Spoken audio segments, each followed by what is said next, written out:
Senator Marsha Blackburn is not a smart person, and she's going to prove it in this next video.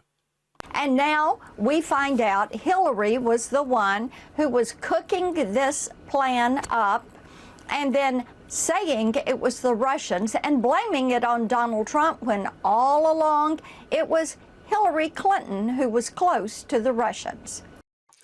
All along, it was Hillary Clinton. You see, when Scooby-Doo and Shaggy went to take that mask off the ghost of Putin or something, it was Hillary Clinton all along.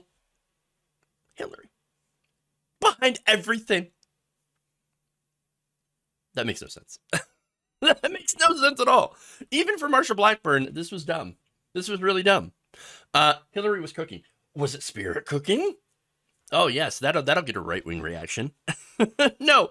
Okay, so let me just get this right.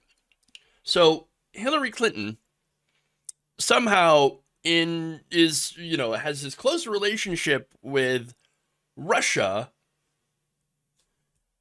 And so when she ran against Donald Trump in 2016, when the Russian government tried to undermine that election using social media, bots, troll farms, swaying public opinion with disinformation, as well as also politically damaging emails taken from the account of John Podesta and released to WikiLeaks, all while, according to a Senate intelligence report, former President Donald Trump's campaign was having extensive contact with members of the Russian government, Russian billionaires, etc. In fact, that led to an investigation where the FBI indicted at least 12 Russian military agents for interference in the 2016 election. However, somehow, it wasn't Trump at all. This was all the mastermind of Hillary Clinton. She was the one who was colluding with the Russians in order to help her lose her campaign. Wait, what? That doesn't make any sense. Why would she want to lose a campaign to Trump? Wouldn't the whole point of trying to collude with a foreign government, whatever, to actually win the election? That doesn't make any sense. It doesn't make any sense at all. At all. Help it make sense, people. Help it make sense. Now, look, this is all based, of course, on the Durham probe. Now, this probe showed really nothing that we didn't already know for the last few years. There was already a report from the OIG that came out in 2019 that was issued by the Office of Inspector General, okay? And Inspector General Michael Horowitz had concluded that the FBI properly opened the Russia probe and found no evidence of political bias by the FBI towards, or against Donald Trump towards the Clinton campaign. Okay. Now, that said, were there criticisms in the OIG report of the FBI? Absolutely. As someone who's not a fan of the FBI, I can point that out very easily. Now, part of this was how they obtained some of their warrants using the FISA court, which is the Foreign Intelligence Surveillance Act.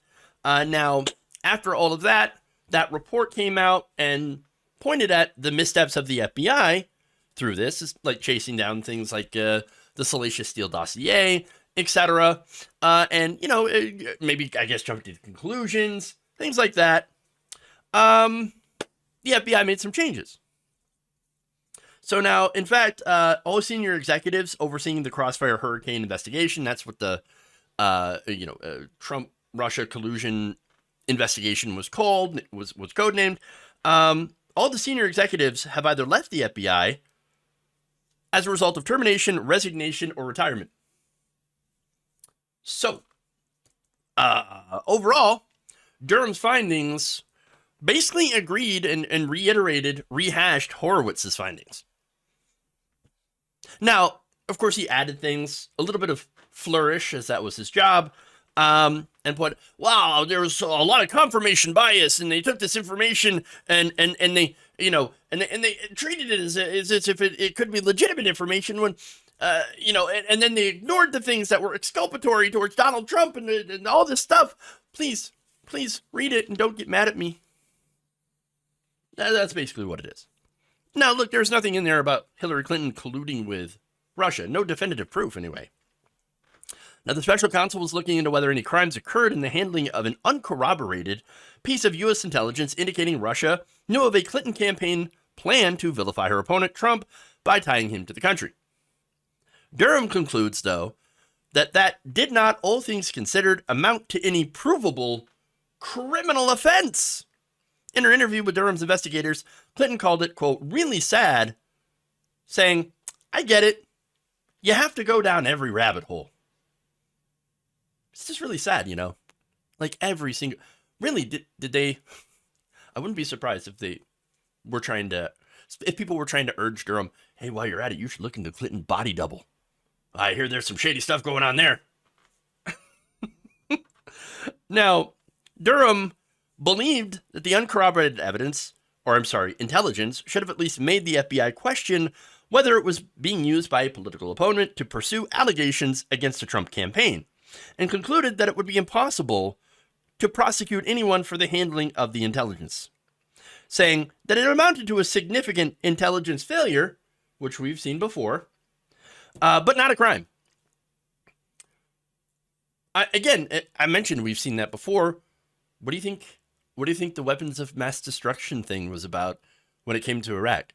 That was a huge intelligence failure. So it's not like there isn't a history of huge intelligence failures. That said, there were no crimes committed here.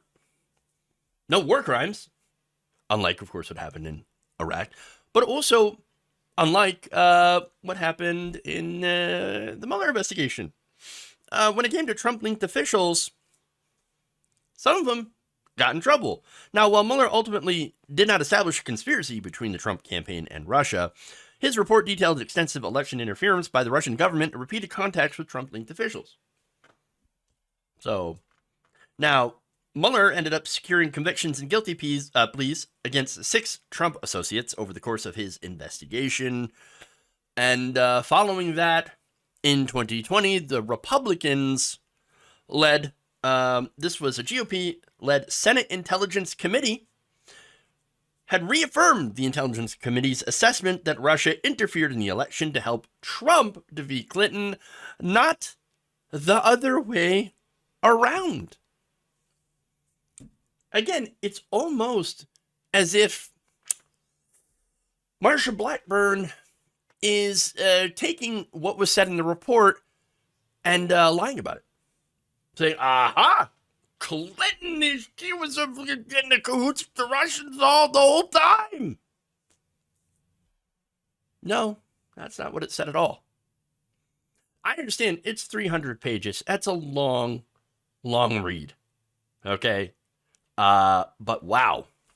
Taking this and misrepresenting what they were looking into, I don't know, it's low for, even for people like Marsha Blackburn, who are just nothing more than political acts. And it's all nothing but massive projection.